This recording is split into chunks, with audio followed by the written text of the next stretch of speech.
If there is a certain level of stillness in you, activity will come out in a very, very pure and smooth way, effortless way. My average day stretches anywhere over 20 hours a day. Every day. 7 days of the week, 365 days. Average sleep is like 3 to 4. There was a time till recently, till about 5 years ago, I was only sleeping about 2 to 2.5 hours a day. Today I sleep 3.5 to 4 hours a day. But I'm traveling and so many things. I'm not just teaching all the time. I'm running a dozen businesses, social projects, 2 million volunteers to manage. Could you say a little on how we can help young people understand what you're talking about? See, when we say youth, youth means humanity in the making, not yet totally conceited, not yet totally lost, still in the making. So it's a great possibility. The kind of situations we have created in societies today, particularly in the Western societies, and rapidly it is beginning to happen to the Eastern societies, there is too much talk about freedom. Freedom is not a concept. Freedom will happen to you only when your compulsiveness is gone. Today, all the things that people do compulsively, that is being labeled as freedom. I'll eat what I want, I drink what I want, I do what I want, is not happening out of choice, it is happening out of certain compulsiveness. When you label compulsiveness as freedom, you're going to get lost for sure. Right now, I think that's happened to Western societies big time, and it is beginning to happen to Eastern societies very rapidly too. This is something that we need to change in our societies, that we need to understand what a human being needs, what a child needs, what a youth needs is responsibility. That he sees that he is the maker of his life, that he has to create and craft his life the way he wants it. But right now there is too much freedom talk. Because of freedom talk, people think doing something absurd, doing something freaky is their right. I'm not saying you must be a prude. I'm not saying you have to be a conformist. But if your rebellion doesn't have a purpose, you're rebelling just for the sake of rebelling because your hormones are going crazy or you're doing something else, this is not it. Because this essential idea that people think freedom is an idea. Freedom is not an idea. Freedom is a state that you arrive at when nothing is driving you. If you sit here, you can choose what to do. Nothing is driving you. Not your body, not your mind, not social situations, nothing drives you. You can consciously act whichever way you want. Then you are free. You can only do this. That's not freedom. I can do whatever I wish. That's freedom, isn't it? So one thing that needs to happen to the youth, one thing that needs to happen to children, one thing that needs to happen to adults who bear children is they need to understand responsibility leads to freedom, but freedom leads to ruin. Freedom as a concept leads to ruin. But if one becomes free, it is the most fantastic thing. The most beautiful thing about any human being is he's become free. Freedom is the highest value. In the Eastern cultures, the highest goal in life is not God. In the Hindu way of life, for example, there is no God. There is no God. You can create your own God if you want, or you can discard them if you want. Mukti or freedom or liberation is the highest goal, always. So freedom is the greatest thing that a human being can attain to. But when you talk about it as a concept, when you talk about it as an idea, it gets totally misunderstood and it will lead to always compulsive ways of behavior. So to transcend one's compulsions, if you see one thing about the youth is a time when you're so full of energy. In terms of energy, that's the best part of your life. You're on a high drive. But the problem with youth is your intelligence gets hijacked by your hormones and you kind of get sloshed all over the place.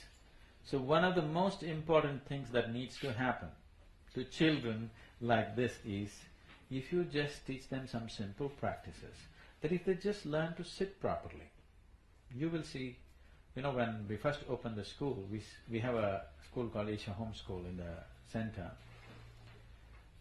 We started the school, and after 2 months I went to just see how the kids are. All 6-year-old children, they're sitting in the morning assembly, like this, like this, like this. I said, why are these kids like broken tops? Then I just told them the first thing. They said, we're teaching them ABC, we're teaching them this, they're able to write sentences. I said, to hell with the sentences. First let us stabilize them. We brought in a simple practice, a 10-minute practice. Within a month's time, all the kids are sitting like this. You come and see now our children. If you make them sit like this, they'll sit like this for 3 hours, 4 hours, unmoving. Just stable. This is freedom, that there is no compulsiveness in your body, there is no compulsiveness in your mind, there is no compulsiveness in your emotion. Now you will act out of choice. You witness them? Have you seen the Samskruti kids? They just sit like, unmoving. Man is ill only because he does not know how to be still. If you just learn to sit properly, the very fundamental of your life will change. How can that be? If I sit properly, how will my life change? It's like this. A human being is in many ways placed above various other creatures in his competence is essentially because he can perceive better than other creatures.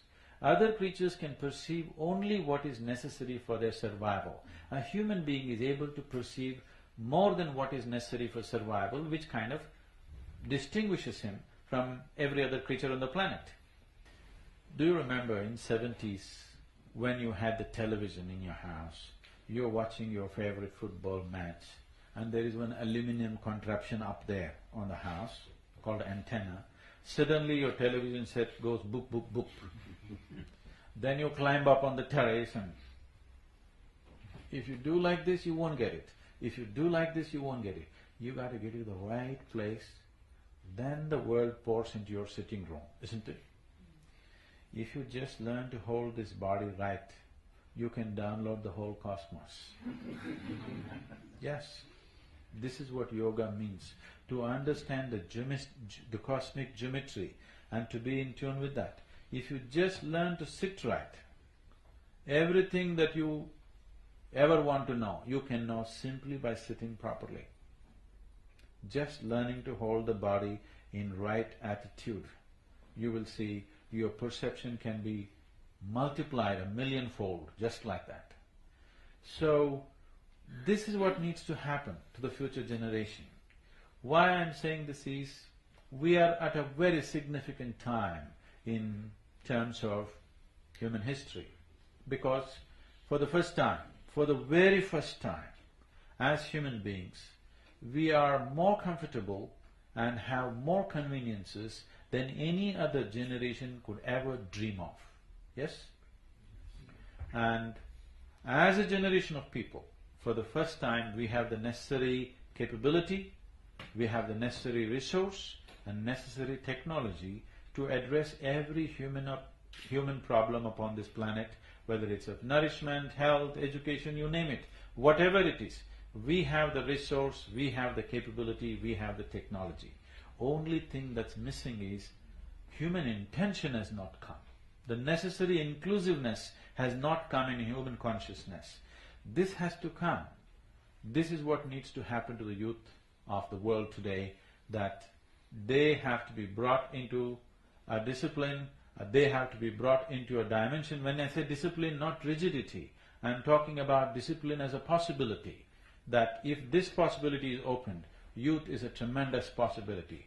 Otherwise, youth will live like the garbage of humanity.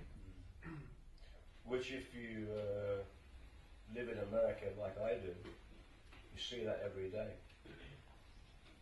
I spent a few months in a year in the United States, and some of the best universities, I'm talking about the top-notch universities, at least 80% of the kids, at least on weekends, they are on drugs.